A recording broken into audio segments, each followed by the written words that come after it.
What's up, Scrappy Peeves? It's Adele from Inkie Quill, and today I'm covering a topic that I have been asked about before, and it's scrapbooking through grief and how to tackle those tough times in our lives that we want to remember, but it can be difficult to approach it.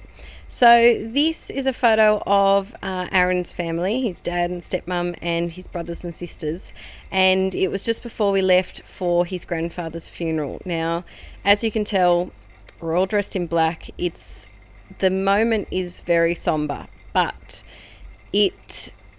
I look at this photo and I see a family united, and it was the first time that Aaron has been together with all of his brothers and sisters on that side for I think about 3 or 4 years, because his sister was living overseas. She's come back now, but they all live in 3 different states. So when we do get together, the scrapbooker in me always takes a photo, and we wanted to document the family unit all together, supporting each other. So what I've chosen to do is a very kind of basic layout. I'm starting off with some white tissue paper just to give a little bit of a floaty texture, and just because I like white tissue paper, really. The strategy that I came for this, because it is tricky to either document photos of loved ones that have been lost, or emotional times. So maybe you've got a family member who's moving overseas and you won't see them for a while. Things like that are trickier. They're not the usual, happy, smiley, bubbly photos. But I do think it's important that if you want to document it, that you do try. I decided to use one of my favourite papers that I may be hoarding slightly. And I think by using one of my favourite products, it did kind of lift the mood while I was scrapping this. It is tricky, but I think my tips are to try and think about the photo or the memory in the positive. So the title that I decided to use for this is "Through Tough Times, We Always Have Family," because I think that by contradicting the mood that we were feeling that day by the positive side that we did talk about on this day with family, I think that makes it a lot easier to document.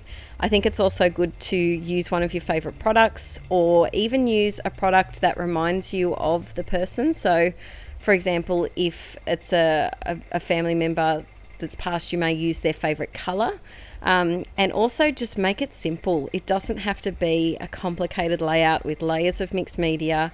Just keep it simple and document that together, the uniting of a family. So I decided to go a bit punch crazy. I punched out a lot of hearts. These papers, so I used some papers from an older Cocoa Vanilla collection called You Rock. I used a 6x6 paper pad that I used previously in a video. It's an older one from Studio Calico, and of course we're all wearing black. It's a very neutral kind of photo. So I took the blue of my brother-in-law's suit and the red of the painting behind us to kind of, direct the colour scheme for this one. Now I do a lot of hearts, as you can see here. I end up with only 2 left over. And I think that it was nice to kind of zone out and do a layout like this that I didn't really need to think too much about. So all I'm doing here is I'm picking a heart. Now the big heart punch I have is an old one from Lincraft. I don't even know if there are any Lincrafts anymore. Aussie peeps, did Lincraft go bankrupt? Because the 2 on the Central Coast, I think they both closed down, and I haven't really heard anything about them. So yes, but I'm sure you can find heart punches anywhere. And then there's a 1-inch circle and then a tiny little heart as well. I'm adding some doodly borders to at least one shape on each one, and I think that helps because they are so many different colours and patterns. It does get a bit crazy on the eye, and I think by having a similar element across all of them, like a doodly border, or you could have put a gold glittery heart in the middle for each of them, it just kind of uniforms them a bit and makes them look a bit more cohesive. So adding my doodly border with my Staedtler pigment liner in, I think it's 0.3, because I have lost the 0.1 and 0.2, which are my faves. I think I was avoiding buying a new one because I knew as soon as I found it, as soon as I bought one, I would find it. But alas, I think I'm going to have to buy a new pack, which isn't a bad thing. I share them with Aaron when he wants to use them because they are waterproof. So he does some watercolouring on his Inkie Beard YouTube channel. A bit of a shout out to the hubby. And they are really fun pens to use. It's not sponsored. I just like a good pen. So I'm adding some double-sided tape to the back of my picture here, and because I'm going so cray-cray with the embellishments, with those hearts, the paper layers are very, very basic, and I think that's what makes this layout pop, is those hearts. And I chose a heart, of course, because family, love, being all together. I think that's important to put down. Now, something that I have been asked about before is journaling about moments like this, that you may be grieving for someone or a sensitive kind of topic to talk about. One way to get around it is to put your journaling on the back of the layout if you don't want people who are flicking through your albums to see them. Nobody really flicks through my albums, so I will journal about this, but I'm going to do it in the pocket page that will go next to this layout, because my project life and my layouts, if you're new to my channel, are all together in the same album. I use a 9x12 album. This is a 9x12 layout, but in that I also do layouts of all different sizes: 6x12, 8.5x11, 8x8, basically any size page protector I can get my hands on. So one way to work around it is that you could do journaling on the back. You could pair it with a pocket page and put your journaling over there, or you could always write it on a tag and slip it behind the photo, or put an envelope on the page somewhere and put your journaling in there. Or you don't have to journal. You can just choose to document the picture. You don't have to journal. So I glued all my hearts down with my Scotch, what do they call it now? Is it tacky glue? Yes, they don't call it quick dry. It's called tacky glue. And the reason why I did that is because I'm lazy, and hearts are hard to tape down because they're a bit of an awkward shape. And I didn't plan it out. I kind of, like I usually do when I do something like this, I just space out the patterns so that no two patterns are together. But it was tricky because I had to look at the inner patterns and then the inner patterns as well, so that I didn't put, I think I succeeded in not putting any next to each other. I think I almost did put those two that are blue with the white circle and the red heart next to each other. They're very similar, but I managed to catch that just in time.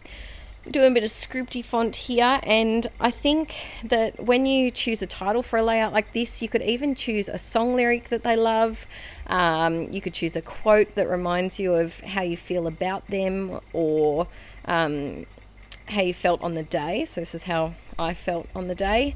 And it's just all about doing what works for you. This is what worked for me, and I wanted to share it just in case it did help someone scrap through a tricky time, because life's not perfect and we have ups and downs, and sometimes we definitely want to document the happy photos and the smiling photos, but sometimes it's nice to capture memories that are heartfelt at the same time.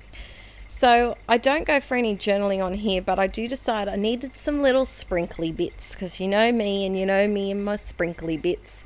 I do decide to add a banner here. Now, something that I don't do, that I think I might go back and do one day, probably before I don't have too many albums, is to roughly date my layouts. Let me know in the comments, do you date your layouts when you make them, or do you date your layouts when they were? I think what I'm going to do is on the back of all of my layouts just write the month and the year, just in case one day, God forbid, Archie is older and wants to take apart Mummy's scrapbooks and make a little scrapbook for himself. He can go for it. But I think it would be nice to have the month and the year just to remember when it was from. So I'm adding a few little hearts here and there because, like I said, can't have enough hearts. Hearts really are, I've talked about purple being the Voldemort of the scrapbooking world. Hearts are the opposite. Hearts are the anti-Voldemort. Hearts can work with any layout. Riding a bicycle, put a heart on it. Getting together and having Thanksgiving or Christmas dinner, put a heart on it. They work with any situation. They really do. I'm doing a bit of a doodly border here, and I decided to only go around half of the layout. It was easier, let's be honest, and B, I kind of like the effect of the hearts kind of taking over that side of the page. And I'm almost done here, just adding a couple of tiny word stickers. That's one way, if you don't feel comfortable journaling about a sadder situation, tiny word stickers are a great way of putting down some quick, simple thoughts without having to pour your heart out. You could always leave it like this, and then in, a month's time, a year's time, 5 years' time, you could add your journaling on the back as well. Adding a bit of hearty shine, shake, shake, shake. And I'm kind of adding it in between the hearts just to make them kind of like their own pattern paper, I guess you could say, kind of give the hearts a bit of a background, and we're all done. So thanks for watching me today, guys. Please give this video a thumbs up if you enjoyed it, and let me know in the comments below if you've ever scrapped through a sensitive time yourselves, and if you've got any tips for other people as well. I think that the Inkie community would appreciate those sharing of the tips. All right, guys, I gotta go, but I'll see you all next time. Bye.